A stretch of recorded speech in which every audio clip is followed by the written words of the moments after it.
Welcome to Study Session 15, Failure of African Resistance to European Invasion. Introduction. In this session, you will learn about the factors responsible for failure of Africans' resistance to European invasion. In the preceding sessions, we have seen that Africa did not easily surrender their territories to the British.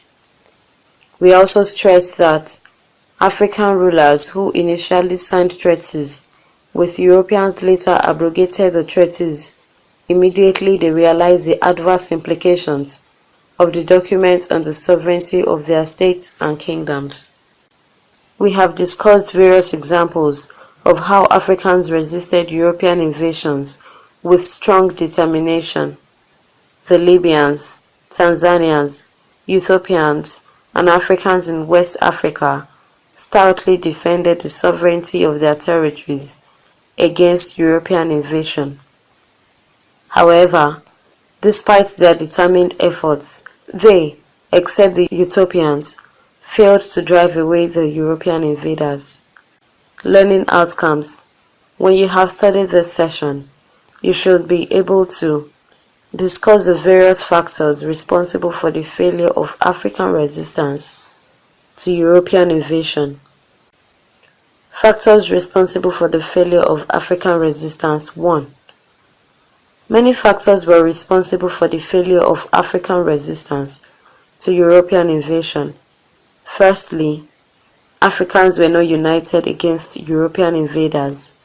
Except in Libya and Ethiopia, Africans did not fight the European invaders as a united people. Secondly, African leaders did not consider their relations with Europeans in racial terms. There was no Commonwealth ideology that would have embarked Africans to appeal to racial consciousness in organizing their defense against European invaders.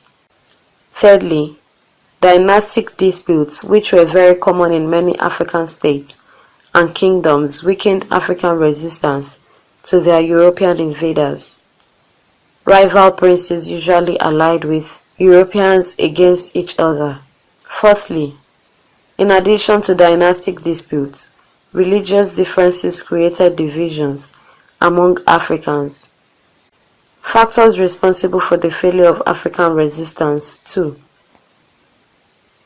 Fifthly, the wounds created by the imperial expansion of some states in Africa had not been completely healed before Europeans invaded the continent.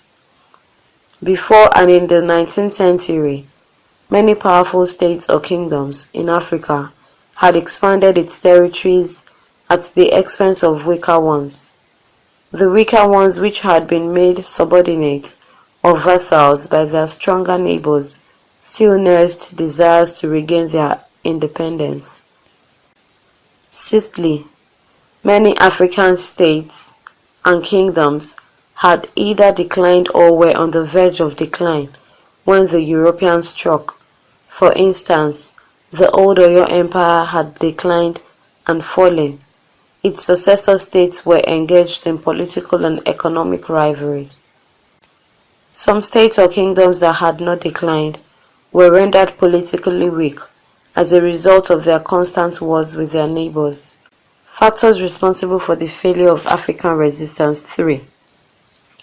Apart from the above, it should also be noted that some expanding African states were yet to consolidate themselves before the Europeans invaded them. The 7th factor was the superior army and weapons of the European invaders.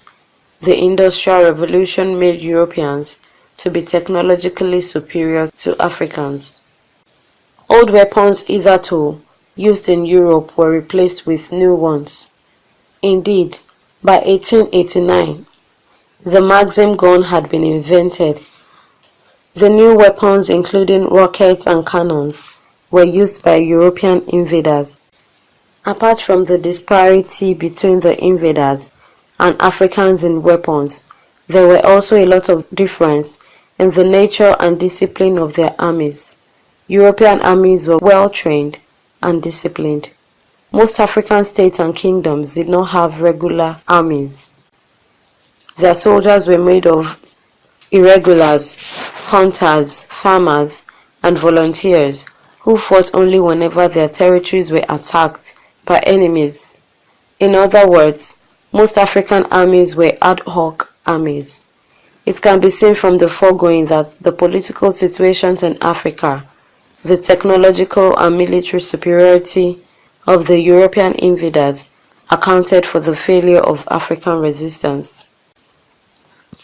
So confident of victory were the European invaders that a European poet was said to have written thus: "Whatever happens, we have got the Maxim gun, and they have not."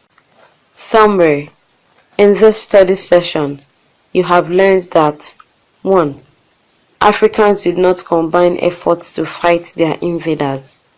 2. Interstate or interkingdom rivalries militated against African unity. 3. Dynastic disputes which were common in Africa weakened African resistance. 4. Instead of uniting against the common enemy, some Africans allied with the enemy against fellow Africans. Africans at this period were not racially conscious. 5. In weapons, technology, military discipline, and organization, the European invaders were superior to Africans. End of study session 15. Thanks for listening.